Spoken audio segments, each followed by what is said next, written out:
Amigo y amiga que me escuchas, te damos la bienvenida nuevamente a Púlpito Reformado, la voz de la Reforma Protestante en Puerto Rico, la voz oficial de la Iglesia Presbiteriana Reformada en San Juan. Te habla el reverendo Carlos Cruz Moya y te invitamos a que te quedes con nosotros en la próxima hora para que escuches palabra de Dios, la palabra que no se equivoca, la palabra que no vuelve atrás vacía, esa palabra que como espada de dos filos penetra hasta lo más profundo del corazón del hombre y la mujer. En esta hermosa noche en San Juan de Puerto Rico vamos a tener la segunda parte de nuestro programa Pruebas Arqueológicas de la Biblia. En esta noche vamos a tener nuestro segundo programa sobre pruebas arqueológicas de la Biblia. En esta noche me acompaña el hermano y seminarista Andrés Martínez. Dios bendiga a los que nos oyen. Y un servidor, el reverendo Carlos Cruz Moya. Vamos a buscar la palabra de Dios en Mateo, capítulo 5, versículos 17 al 18.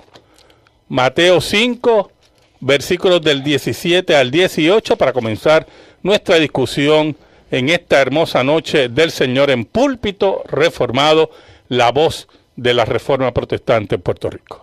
Dice así la palabra de Dios: no penséis que he venido para abrogar la ley o los profetas. No he venido para abrogar, sino para cumplir. Porque de cierto os digo que hasta que pasen el cielo y la tierra, ni una jota ni una tilde pasará de la ley hasta que todo se haya cumplido. Hasta que todo se haya cumplido. Es muy importante, hermanos, antes de continuar con este tema sobre pruebas arqueológicas de la Escritura, puntualizar algo. No hay ninguna prueba arqueológica, por más evidente que sea, que convenza a un pecador. Como dije, creo que en el primer programa usted puede encontrar el arca de Noé completa y el impío no va a creer. Porque solamente el Espíritu de Dios, por medio de la palabra, es que convence al impío de pecado en un acto soberano de Dios sobre la vida de los creyentes. Y esto tiene que estar muy claro, porque cuando hablamos aquí de pruebas arqueológicas de la Biblia, lo que buscamos es fortalecer la fe de los creyentes.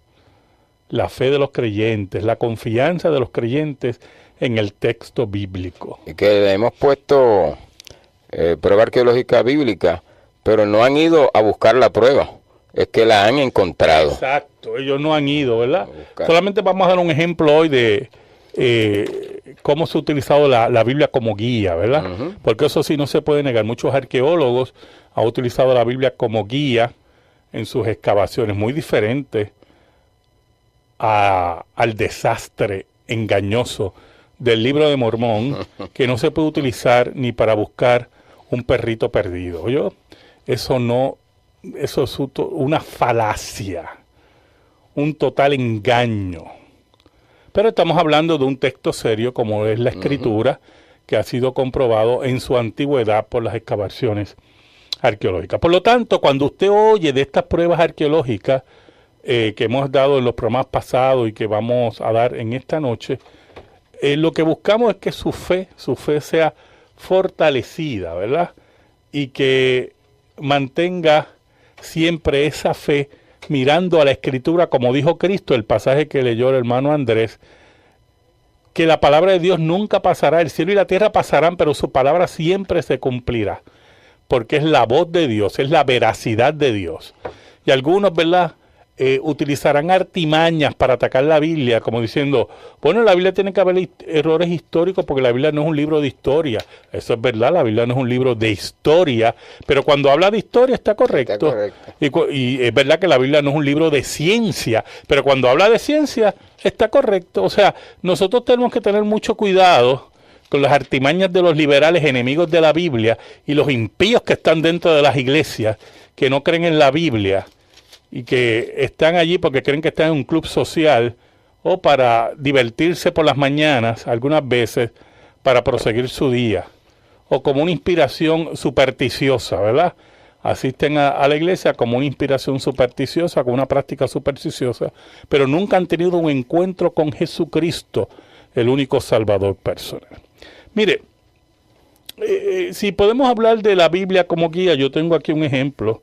El arqueólogo Yadin, en una ocasión se encontraba cavando a nivel del tiempo de Salomón en Hazor. Hazor, una de las ciudades, uno de los lugares que construyó Salomón. Y él tuvo una brillante, dice la historia, tuvo una brillante inspiración basando su presentimiento en la declaración bíblica según la cual Salomón construyó a Hazor, Megiddo y Gezer. Y vamos a ver Primera de Reyes, capítulo 9, versículo 15, Andrés. Dice, esta es la razón de la leva que el rey Salomón impuso para edificar la casa de Jehová y su propia casa, y Milo, y el muro de Jerusalén, y Hazor, Megiddo y Gezer. Muy bien, ese pasaje nos habla los lugares que construyó Salomón, ¿verdad? Sí. Entonces, él, este arqueólogo recordó ese hecho y se inspiró en él mismo, ¿verdad? Y que había recordado que algunos excavadores de Megiddo habían encontrado una puerta salomónica en 3 cámaras en cada lado. Por lo tanto, mire lo que ocurre, dejándose guiar por el texto bíblico, él nos dice, el mismo arqueólogo dice, antes de proseguir con la excavación, hicimos una demarcación tentativa en el piso, siguiendo nuestros cálculos sobre el plan de la puerta en base a la puerta de Megiddo. Luego le dijimos a los obreros que continuaran removiendo los escombros. Cuando ellos terminaron su trabajo, nos miraron con asombro como si fuéramos magos o adivinadores de la suerte, porque allí ante nuestros ojos estaba la puerta cuyo esquema habíamos demarcado, una réplica de la puerta de Megiddo. Esto nos demostró no solo que ambas puertas habían sido construidas por Salomón, porque así lo dice el texto bíblico, sino también que las dos habían sido edificadas según un mismo plan. Y entonces estos excavadores, estos arqueólogos, se dejaron guiar por el texto bíblico y encontraron esos lugares, esas áreas, y hasta los mismos excavadores que están ayudándolos se sorprenden y los miran, porque ellos se dejaron guiar por el texto. Y la evidencia arqueológica fue contundente. ¿Qué tú crees de eso, Andrés? No, Dios prende a los sabios en su propia astucia. Así mismo y es. Entonces, no van buscando, como dije al principio, pruebas, pero fíjese que se acuerda del texto bíblico y toma como regla y encuentra y encuentra el lugar que Salomón había edificado. Es muy importante, ¿verdad? Tenemos otro caso en Primera de Reyes, capítulo 14, versículos del 25 al 26. Mire, a Roboán, el sucesor de Salomón, era hijo de Salomón, ¿verdad? No le fue tan bien a manos de los egipcios, nos dice un escritor, ¿verdad? Se nos dice que en el 5º año del reinado de Roboán, subió Sisac, rey de Egipto, contra Jerusalén y tomó los tesoros del templo. Primera de Reyes 14, 25 al 26. Al 5º año del rey Roboán, subió Sisac, rey de Egipto, contra Jerusalén, y tomó los tesoros de la casa de Jehová y los tesoros de la casa real, y los saqueó todo. También se llevó todos los escudos de oro que Salomón había hecho. De ahí sale la historia, ¿verdad? Que se cree que los tesoros, incluyendo el Arca del Pacto, fueron llevados a Egipto y nunca se recuperaron. Ahora, ese dato bíblico de Primera de Reyes 14, 25 y 26 nos dice nuestro autor que sabemos por los propios relieves y textos de Sisac hallados en Karnak, o sea, una excavación en Karnak, que él no solo conquistó a Judá, sino también algunas ciudades del valle de Esdraelón, en Transjordania, en Edom, y se halló un monumental estela de Sisac en Megiddo, la cual confirma esta afirmación. O sea, que el dato que tenemos en Primera de Reyes 14, del 25 al 26, ese pequeño dato es confirmado por los relieves egipcios de Sisac, ya encontrados y excavados. O sea, lo que estamos viendo, ¿verdad? Lo que estamos viendo es la evidencia aún de detalles que el texto bíblico establece. Como dice el texto que leímos, la J y la tilde de la ley. Exacto, que era el énfasis, Cosas ¿verdad? pequeñas. Ni la J ni la tilde, ¿verdad? Aún detalles, prácticas, saqueos que menciona la Escritura han sido comprobados por que parecen que no tienen importancia, pero la hora de la verdad prueban la verdad. Así mismo es. Había una práctica que tenían los cananeos y que lo tenían otras, ¿verdad? Pero era el sacrificio de los niños a Moloc. Si nosotros vemos Números, el libro de Números, capítulo 33, versículo 52, vamos a ver cómo Dios llama a esos pueblos, ¿verdad? Números 33, 52, ¿cómo dice? Echaréis de delante de vosotros a todos los moradores del país, y destruiréis todos sus ídolos de piedra, y todas sus imágenes de fundición, y destruiréis todos sus lugares altos. Muy bien, porque la práctica era que idolátrica, profundamente idolátrica. Ahora, si vamos a Deuteronomio 18, versículos del 9 al 14, usted va a ver cómo se relata cuáles eran las prácticas de estos pueblos. Deuteronomio 18, del 9 al 14, que son muy importantes para que entendamos lo que queremos discutir. Cuando entres a la tierra que Jehová tu Dios te da, no aprenderás a hacer según las abominaciones de aquellas naciones. No sea hallado en ti quien haga pasar a su hijo o a su hija por el fuego, ni quien practique adivinación, ni agorero, ni sortílego, ni hechicero, ni encantador, ni adivino, ni mago, ni quien consulte a los muertos, porque es abominación para con Jehová cualquiera que hace estas cosas, y por estas cosas o abominaciones Jehová tu Dios echa a estas naciones de delante de ti. Muy bien, y Levítico 18:30, vamos a ver también, y vamos a hablar de esas prácticas y vamos a ver la evidencia arqueológica que surge, ¿verdad? Levítico 18:30, también nos habla de las diferentes prácticas que tenían estos pueblos. Dice, guardad pues mi ordenanza, no haciendo las costumbres abominables que practicaron antes de vosotros, y no os contaminéis en ellas, yo Jehová vuestro Dios. Muy bien. Las prácticas que estaban, número uno, que mencioné el versículo pasado, pasar tu hijo por fuego, ¿verdad? Que eran los sacrificios de niños a Moloc. También estos pueblos practicaban el incesto, el adulterio, la poligamia, la zoofilia, la homosexualidad, la brujería y, como dije anteriormente, el sacrificio a niños. Por lo tanto, estamos frente a pueblos depravados, pero estas acusaciones son, ¿verdad?, acusaciones muy serias. Porque para usted acusar así, usted tiene que probar eso, ¿verdad? Ahora, mire qué interesante. Las pruebas arqueológicas señalan cómo en las excavaciones en Palestina han desenterrado montones de cenizas y restos de esqueletos infantiles en cementerios situados en torno a altares paganos, lo cual señala la prevalencia de una abominación tan cruel, como dice un autor, más bien el doctor Mary Unger, que ya ha fallecido. Edwin Yamauchi, profesor emérito, experto reconocido en historia antigua, nos dice que los descubrimientos en los cementerios de Cartago, la colonia fenicia, han desvelado crudas evidencias de la costumbre de quemar bebés en piras. Esta era una práctica detestable, maligna, que la Biblia menciona y que ahora confirma la arqueología. O sea, que estamos frente a pueblos que tomaban niños y los sacrificaban ante Dios, niños recién nacidos, ante sus dioses, mejor dicho, y al mismo tiempo practicaban lo que se conocía como la prostitución sagrada. Las rameras sagradas salían por las noches a buscar hombres porque eran cultos a la fertilidad y practicaban la sexualidad abiertamente en ese culto, y muchas de ellas quedaban embarazadas.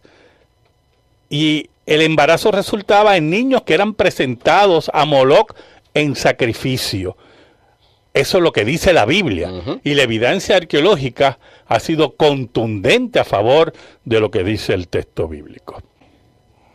Tengo una pregunta de la hermana Iris de Atorrey, felicita el programa, y ella pregunta que si una persona que está en el mundo y se divorcia porque él cometió adulterio, luego conoce a Cristo, si se podría volver a casar, que empiece a buscar, ¿oyó? Claro que se puede volver a casar. Ya en Cristo es una nueva criatura. Ya las cosas viejas pasaron. Y aquí todas son hechas nuevas. Así que, claro que sí, claro que sí. Segundo, tengo otra pregunta, hermano Rafael López de Río Piedras. Una pregunta muy interesante, ¿oyó? Quiere saber si la Biblia tiene errores gramaticales. Hermano Rafael López, escuche bien. Los copistas, para eso está la crítica textual, lo que se conoce como la crítica textual.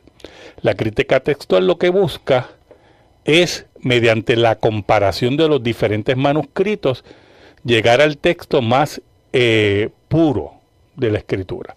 ¿Por qué? Porque los copistas sí cometían errores, ¿verdad? Algunas veces confundían una letra con otra, algunas veces repetían una palabra, ¿verdad? Algunas veces omitían una palabra, algunas veces confundían una palabra con otra, no solamente una letra, una palabra con otra, y esos eran errores normales de los copistas que usted puede ver en cualquier escrito, en cualquier documento. Entonces la crítica textual de la Biblia, la crítica textual lo que hace es que estudia los manuscritos para llegar al texto más puro. Para ser más claro en lo que le estoy planteando, no ha habido ningún error de los copistas que afecte ninguna doctrina. Ninguna. Y no ha habido ningún error de los copistas que nos haga dudar en demasía del texto bíblico. Sí, hay errores que son evidentes, que hasta nosotros cometemos cuando pasamos una carta. ¿Oyó? Si todavía pasamos una carta, por lo menos que sea computadora, yo cometo errores escribiendo una carta en computadora. Algunas veces repito palabras y yo digo, pero yo repito, o caigo en la cacofonía, ¿verdad? Los copistas pues cometieron esos errores, pero creemos que el texto original, inspirado por el Espíritu Santo, que salió de la pluma de Pablo, de Mateo, de Lucas, de Moisés, de los escritores bíblicos, ese texto era infalible y sin errores, inerrante. Dios en su soberanía no quiso trasladar esa inerrancia en sentido de los copistas, ¿verdad?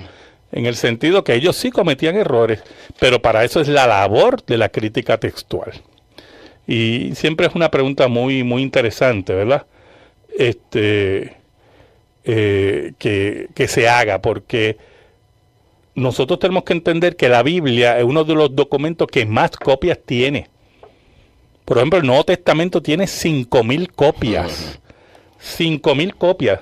Y yo le puedo decir aquí por encimita que de muchas de las obras griegas o del pasado histórico, miren, quedan fragmentos. Aquí yo tengo un dato, por ejemplo, Edwin Yamauchi en su libro Las excavaciones y las escrituras dice que aún las obras de gran mérito literario que merecen ser preservadas cuidadosamente solo han sobrevivido en parte. Por ejemplo, él dice que de todos los poetas líricos griegos que escribieron en los siglos VII y VI antes de Cristo, solo tenemos manuscritos de Tognis y Píndaro y apenas unos fragmentos de los demás. Aún de los más grandes dramaturgos griegos, Esquilo, Eurípides y Sófocles, solo ha llegado hasta nosotros una 10ª parte de sus obras. Menandro, el más famoso de los dramaturgos helenistas, escribió más de 100 dramas. Solo tenemos a mano uno de sus dramas completos, descubierto en 1955, y contados fragmentos del resto de sus obras. Y el Nuevo Testamento, solamente el Nuevo Testamento tiene 5,000 copias. Entonces la crítica textual lo que hace es estudiar esas copias. y convierte al Nuevo Testamento en el documento antiguo con mayor respaldo de copia en la historia de la humanidad. Así que es interesante, ¿verdad?, tener esos datos para la discusión que tenemos en esta noche. En esta última parte de nuestro programa, nos gustaría enfatizar en algo que discute el doctor Edwin Yamauchi en uno de sus libros que estoy mencionando, Las excavaciones y la escritura, y es la naturaleza de las evidencias. La naturaleza de las evidencias. O sea, nosotros estamos bregando aquí con evidencias, ¿verdad? Y el doctor Edwin Yamauchi nos dice, número uno, que independientemente de todas las pruebas que nosotros podemos tener a favor de la escritura, de la palabra de Dios, tenemos que tener claro que de la evidencia ha sobrevivido una fracción de la misma. ¿Por qué? Porque sitios han sido saqueados, sitios no han sido descubiertos, sitios han sido destruidos, el tiempo ha destruido muchas pruebas. Por lo tanto, muchas de las evidencias que debieran existir han desaparecido o no han sido descubiertas, ¿verdad? Por ejemplo, hubo centenares de sinagogas en Palestina en el tiempo del Nuevo Testamento, hermanos, centenares de sinagogas. Solo se ha descubierto una sinagoga de las que existieron antes del año 70 de la era cristiana. Mire qué cosa, una sola sinagoga, la de Masada. Inscripciones que enumeran las 24 órdenes del sacerdocio colgaban probablemente en centenares de sinagogas de Palestina. Hasta ahora solo se han descubierto fragmentos de 2 de esas inscripciones. La una se halló en Ascalón en la década que comenzó en 1920 y fragmentos de la otra se hallaron en Cesarea en la década que comenzó en 1960. Un fragmento de Cesarea que data del siglo III y siglo IV después de Cristo tiene el nombre de Nazaret. Según Avillonat, esta es hasta ahora la única vez que se ha hallado el nombre Nazaret en una inscripción y también es la primera vez que aparece ese nombre en hebreo.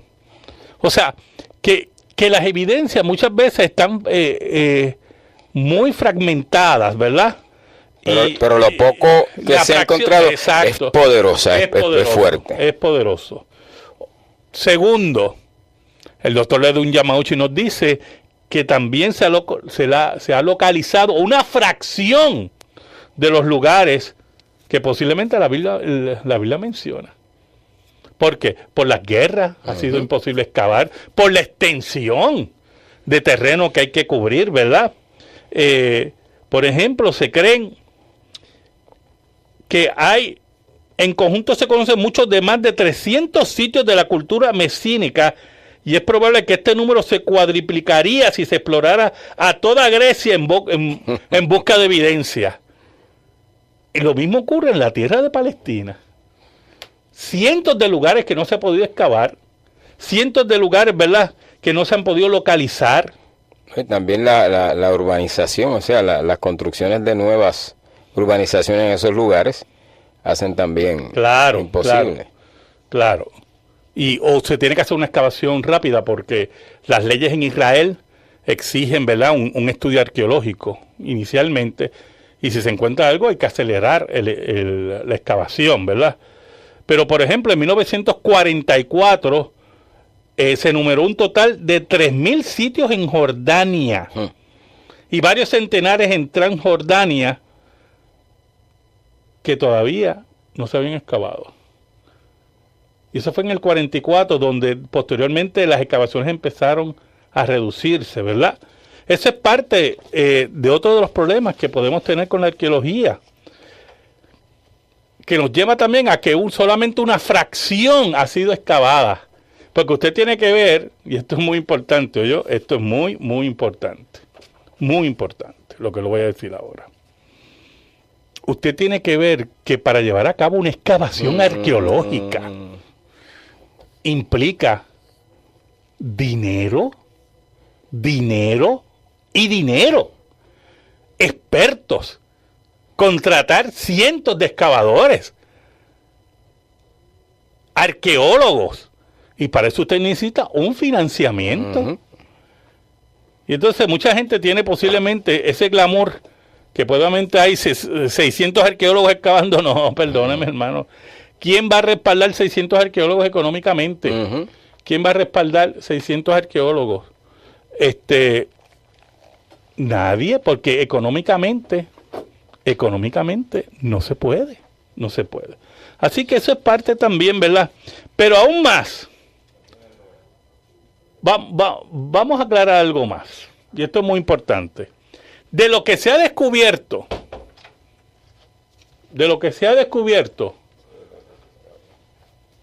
todo lo que se ha descubierto, hermano, una fracción es la que ha sido examinada. Por ejemplo, los ingleses excavaron a Sacro en el este de Creta en 1901. Ellos hallaron casas, pero no hallaron un palacio.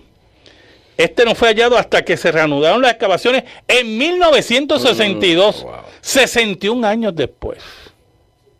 61 años después.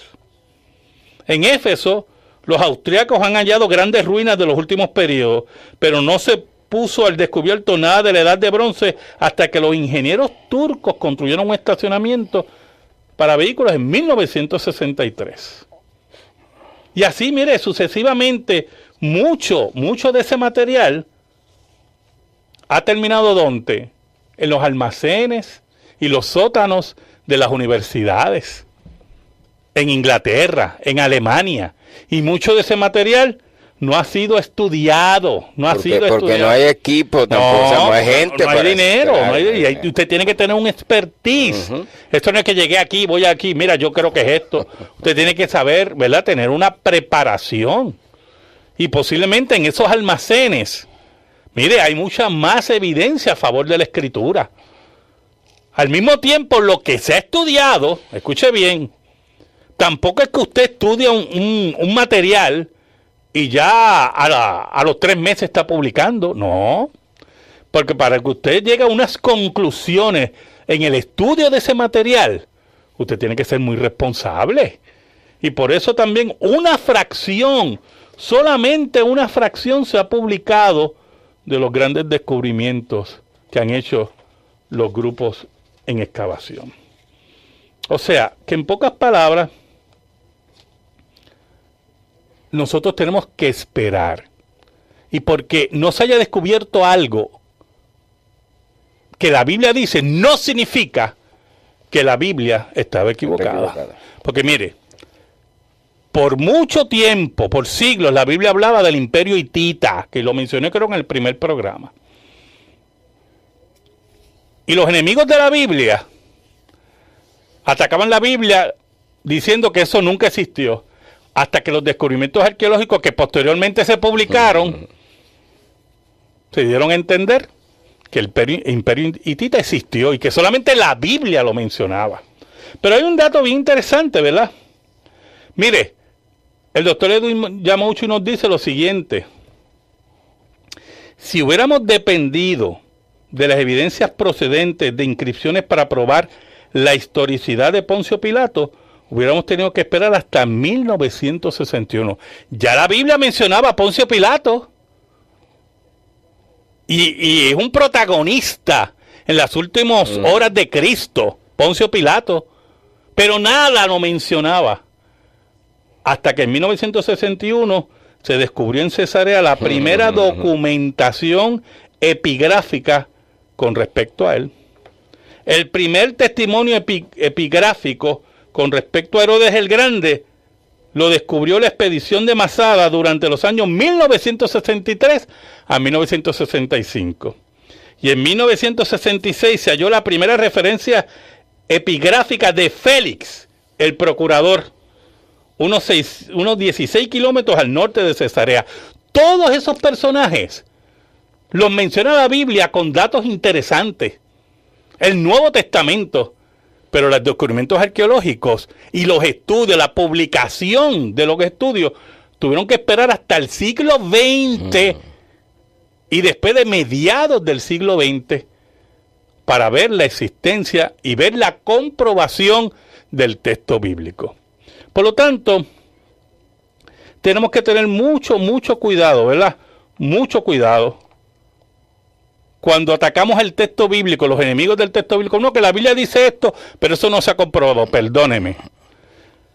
Como hemos dicho, una fracción ha sido excavada, una fracción ha sido identificada, una fracción ha sido estudiada y una fracción ha sido publicada. Y muchas veces el texto bíblico es verificado por las excavaciones arqueológicas. En ese sentido, hermano, muy importante. Como dije al principio del programa, las pruebas arqueológicas y muchas más que puedo haber citado, no son para convencer a los impíos. Es para desmentirlos. Muy bien, para confrontar y callar la boca. Callar la boca. Porque solamente Dios convence al impío. Solamente el Espíritu de Dios, como dijo Cristo, viene a convencer al mundo de pecado. Solamente la palabra de Dios, como espada de dos filos, es la que penetra y convence al mundo de pecado. Yo puedo traer, mire, si yo podría traer a alguien resucitado, ni eso, porque el mismo Cristo lo dice en la parábola del rico y Lázaro, que cuando el rico está en sus tormentos, le dice a Abraham, al padre Abraham, permíteme ir a mis hermanos para que no vengan a este lugar de tormento, ¿verdad? ¿Y qué él dice? ¿Qué dice Abraham? Que a Moisés y a los profetas tiene. ¿Y qué significa eso? La palabra de Dios que tenían ellos era lo suficiente y a lo que se tenían que ajustar. Si se levantaba una persona de entre los muertos, no iban ni a creer, dice Abraham. Aunque se levante alguien de los muertos, que era lo que le estoy diciendo Abraham al rico, aunque tú te levantes de entre los muertos, no van a creer. Él dice, si no creen a Moisés y a los profetas, no van a creer, aunque se levantaran. Claro. Si no creen en la Escritura, no van a creer aunque alguien se levante de los muertos. Esa es la sentencia. Nosotros tenemos que entender que cuando vemos y leemos sobre pruebas arqueológicas, ¿verdad?, de la Escritura, cuando vemos nuevos descubrimientos, ¿verdad?, nuevas ciudades descubiertas, nuevo apoyo a la autoría mosaica del Pentateuco, nuevo apoyo a la historicidad del libro de Daniel, que están ahí.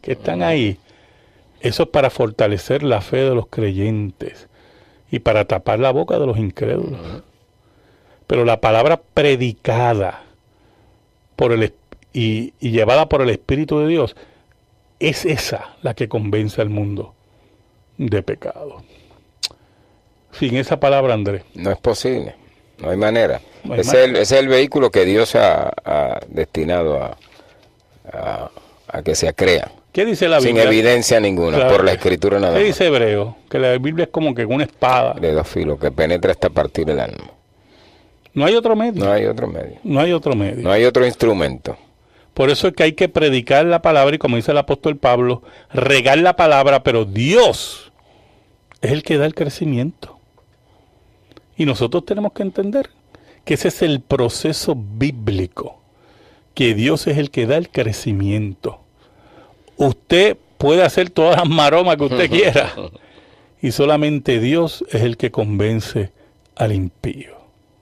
Y nosotros le invitamos a usted, a los creyentes que nos están escuchando en esta noche, a que sigan estudiando el texto bíblico, que sigan estudiando las grandes evidencias a favor de la Escritura, que mantengan su fe en la Escritura, porque Cristo dijo que ni una jota ni una tilde caerá en tierra. Y esas son las palabras de Jesucristo, el Dios encarnado, la segunda persona de la Trinidad. Los enemigos de la Biblia, que están en los púlpitos, que están sentados en bancos en las iglesias, esa gente va a tener su día tarde o temprano. Tarde o temprano llegará el juicio final y los enemigos de su palabra, como decía Juan Calvino, la palabra de Dios, que es Dios mismo, tendrán su día. Porque la palabra de Dios es el carácter de Dios, la ley de Dios es el carácter de Dios, y aquel que atenta contra la palabra atenta contra el carácter de Dios. atenta contra la naturaleza eterna de Dios, atenta contra los juicios que Dios ha establecido, reta a Dios. Y el que reta a Dios, tarde o temprano, tiene su día, hermano. Tarde o temprano. Porque aquí la Biblia dice, sea Dios veraz y todo hombre mentiroso. Escríbenos, Púlpito Reformado, P.O. Box 363864, San Juan, Puerto Rico, 00936. Púlpito Reformado, P.O. Box 363864, San Juan, Puerto Rico, 00936. Si te interesa que este programa de radio se mantenga en el aire, puedes enviar tu ofrenda a nombre de la Iglesia Presbiteriana Reformada a la misma dirección. Púlpito Reformado, P.O. Box 363864, San Juan, Puerto Rico, 00936. En esta hora se despide de ti el reverendo Carlos Cruz Moya y le pedimos al Señor que bendiga tu vida, que bendiga tu hogar, que bendiga tu familia, que tú en esta hora recibas la bendición del Señor y que la paz de Cristo, que sobrepuja todo entendimiento, esté sobre ti y los tuyos. En el nombre de Jesús oramos. Amén y amén. Amigo y amiga que me escuchas, te damos la bienvenida nuevamente a Púlpito Reformado, la voz de la Reforma Protestante en Puerto Rico, la voz oficial de la Iglesia Presbiteriana Reformada en San Juan. Te habla el reverendo Carlos Cruz Moya y te invitamos a que te quedes con nosotros en la próxima hora para que escuches palabra de Dios, la palabra que no se equivoca, la palabra que no vuelve atrás vacía, esa palabra que como espada de dos filos penetra hasta lo más profundo del corazón del hombre y la mujer.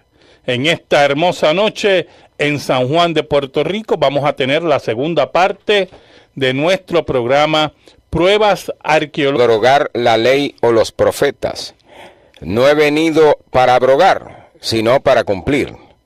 Porque de cierto os digo que hasta que pasen el cielo y la tierra, ni una jota ni una tilde pasará de la ley hasta que todo se haya cumplido. Hasta que todo se haya cumplido. Es muy importante, hermanos, antes de continuar con este tema sobre pruebas arqueológicas de la Escritura, puntualizar algo. No hay ninguna prueba arqueológica, por más evidente que sea, que convenza a un pecador.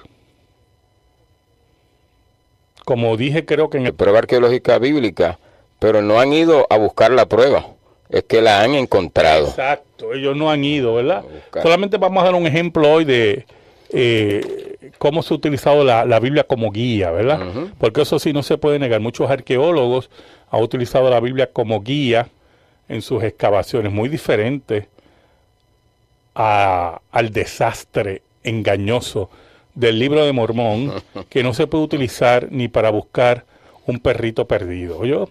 Eso es una falacia, un total engaño. Pero estamos hablando de un texto serio como es la Escritura, que ha sido comprobado en el primer programa. Usted puede encontrar el Arca de Noé completa y el impío no va a creer. Porque solamente el Espíritu de Dios, por medio de la palabra, es que convence al impío de pecado en un acto soberano de Dios sobre la vida de los creyentes. Y esto tiene que estar muy claro, porque cuando hablamos aquí de pruebas arqueológicas de la Biblia, lo que buscamos es fortalecer la fe de los creyentes. La fe de los creyentes, la confianza de los creyentes en el texto bíblico. Y que le hemos puesto... Lógicas de la Biblia. En esta noche vamos a tener nuestro segundo programa sobre pruebas arqueológicas de la Biblia. En esta noche me acompaña el hermano y seminarista Andrés Martínez. Dios bendiga a los que nos oyen. Y un servidor, el reverendo Carlos Cruz Moya. Vamos a buscar la palabra de Dios en Mateo, capítulo 5, versículos 17 al 18. Mateo 5, versículos del 17 al 18 para comenzar nuestra discusión en esta hermosa noche del Señor en Púlpito Reformado, la voz de la Reforma Protestante en Puerto Rico. Dice así la palabra de Dios: no penséis que he venido para